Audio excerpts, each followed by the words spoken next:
knew he was dangerous the moment I saw him standing in our kitchen, sipping espresso like he owned the air around him. He wasn't supposed to be there.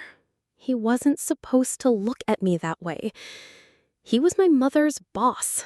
Powerful. Married. Almost twice my age. But none of that stopped what came next. I was 18, freshly out of high school, and already exhausted by the weight of secrets in our house. My mother, always dressed like she was going to war with her own life, never smiled when she left for work, but when she came home, she looked lighter, brighter.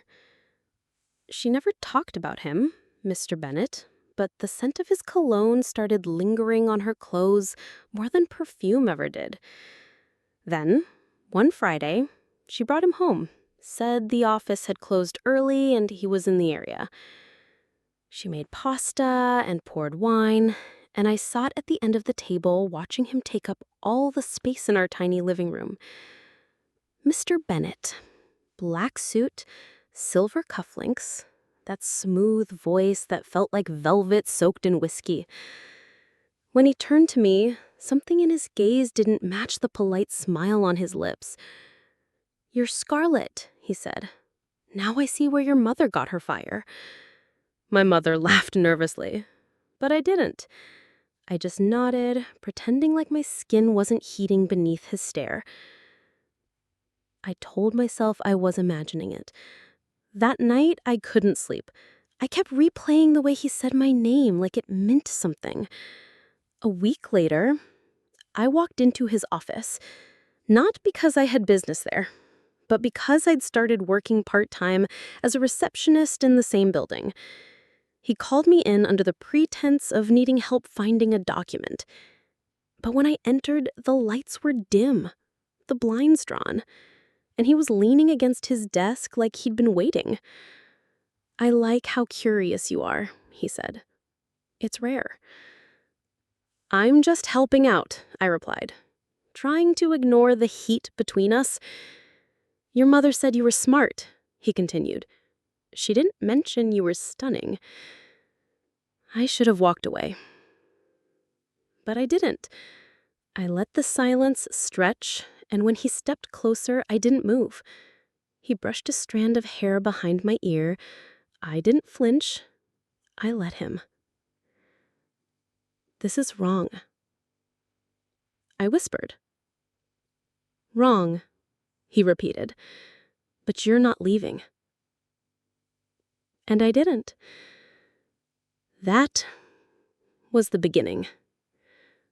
What followed were messages late at night, cash gifts tucked into envelopes, a Cartier bracelet with no note, a job offer I didn't apply for, a trip to New York for business where we stayed in separate hotel rooms but never slept apart. I became his secret, his obsession. And somewhere along the way, he became mine. My mother thought he was mentoring me. She didn't know he was undressing me with his eyes across dinner tables. She didn't see the way his hand lingered on my back too long, or how I held my breath when he walked into a room. I told myself it was just infatuation, that I was in control. Until the morning I woke up in his penthouse apartment with his name tattooed in cursive across my thigh. I don't remember doing it. He said it was my idea, that I was drunk on champagne and adrenaline, that I begged him to take me somewhere permanent. I wanted to scream, but I smiled, because in that moment, being his felt better than being right. Then came the night my mother called me at 2 a.m. crying. "She's cut me off," she said. "No reason, no warning, just nothing." I froze. I was lying in his bed, wearing his shirt, my skin still warm from his touch. I told her I didn't know why. I told her I'd ask.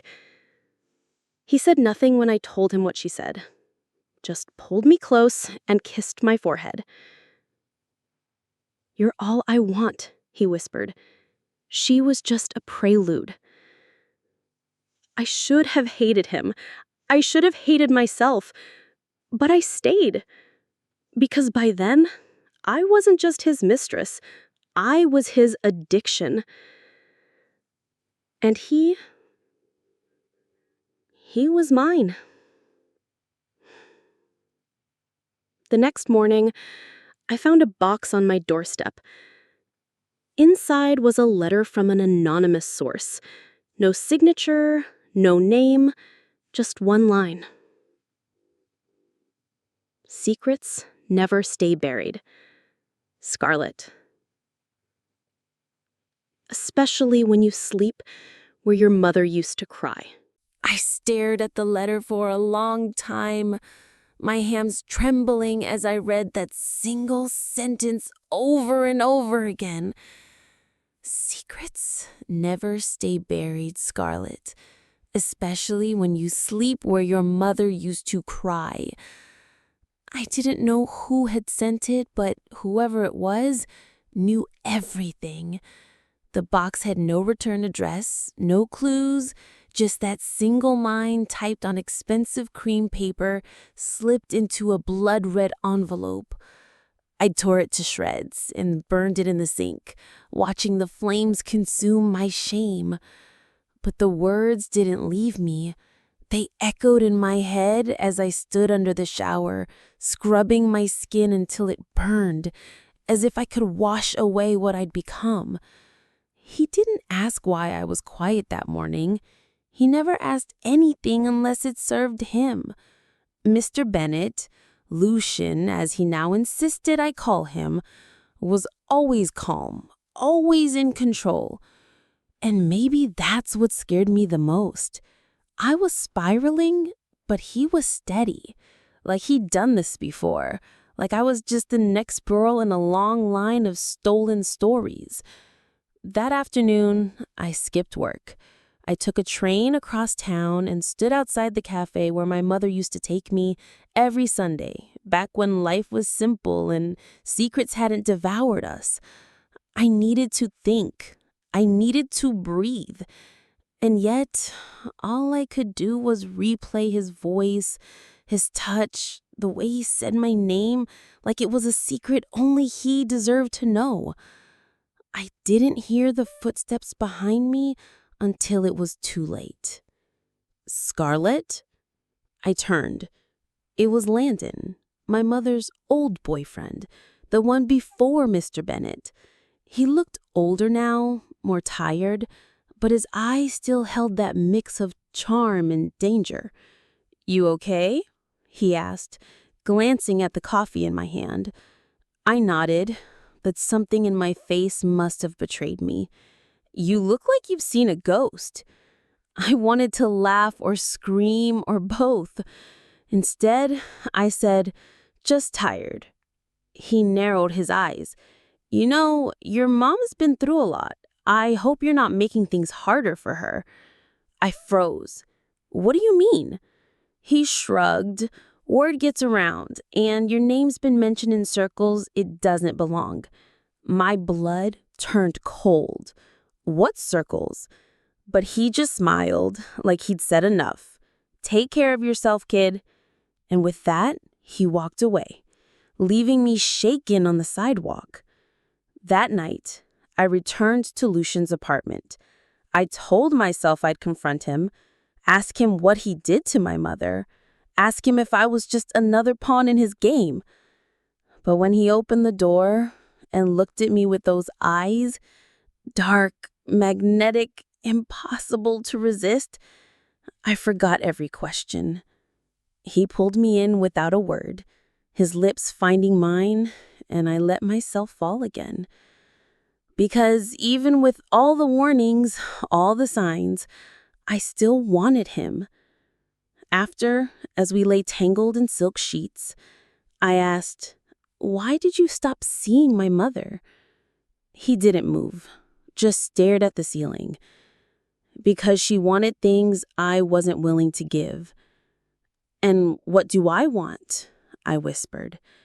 He turned to me, brushing a finger down my arm.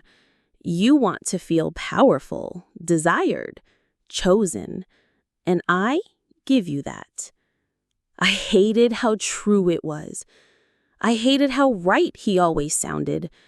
The next week blurred into a whirlwind of stolen nights and silent days. At work, people started looking at me differently. Whispers followed me into elevators. Even my manager, a timid woman named Grace, began avoiding eye contact. Something was happening. The bubble was breaking. Then came the phone call. A blocked number, a distorted voice. Leave him or everything burns. Click. No explanation, no second warning, just that. I told Lucian. He laughed. They're jealous. People always are when they can't control what they don't understand. Who would threaten us? I asked. Everyone, he said simply. You're young, beautiful, and in my bed. That's enough to make the world furious. But it wasn't the world I feared. It was the silence growing between me and my mother. She no longer called. No texts, no accidental runnings. She had vanished from my life, and I was too much of a coward to reach out. One night, I gathered the courage to visit her apartment. Her car was gone. The lights were off, but taped to the door was a piece of paper, folded and faded like it had been there a while. I pulled it down and unfolded it with trembling hands. It was a printout of a bank statement. Her name, her account, and a withdrawal for $100,000 signed by Lucian. Dated the day before he told me she was just a prelude. My chest ached. I drove straight back to his penthouse. He was in the shower when I arrived. I went to his desk, searching, and I found it. A drawer, locked, but easy to pick. Inside, photos. Dozens of women, young, pretty, smiling. Some with gifts, some with bruises, and in the middle of them all, my mother. Her eyes empty, her smile forced. My heart shattered. I wasn't special. I was next. I slammed the drawer shut and backed away. He came out of the bathroom, towel around his waist, steam trailing him like a halo of lies. What were you doing? I didn't answer. He stepped closer.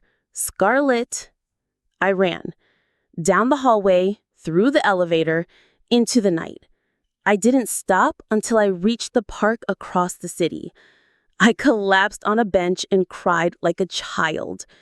My phone buzzed. A message.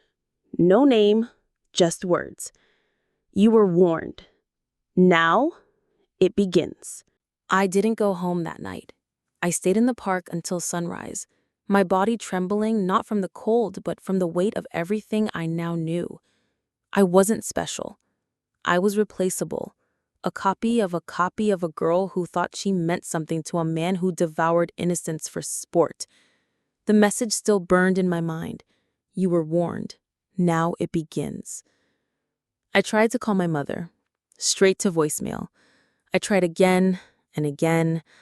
Finally, I left her a message. I didn't say sorry. I just said, please, I didn't know. I swear I didn't know. But even as I spoke the words, I knew I was lying. I had known. Maybe not the details, maybe not the depth, but some part of me always knew. I went back to my apartment, locked the door, drew the blinds, and for 3 days, I didn't leave. My phone buzzed constantly. Lucian, dozens of texts, voicemails, at first gentle, then concerned, then furious. Where are you? We need to talk. Don't do anything stupid. I didn't answer. I didn't want his voice crawling back into my mind. On the 4th day, the doorbell rang. I didn't move. It rang again. A pause. Then the sound of paper sliding under the door. I waited a full hour before approaching. It was a card. blank except for one sentence.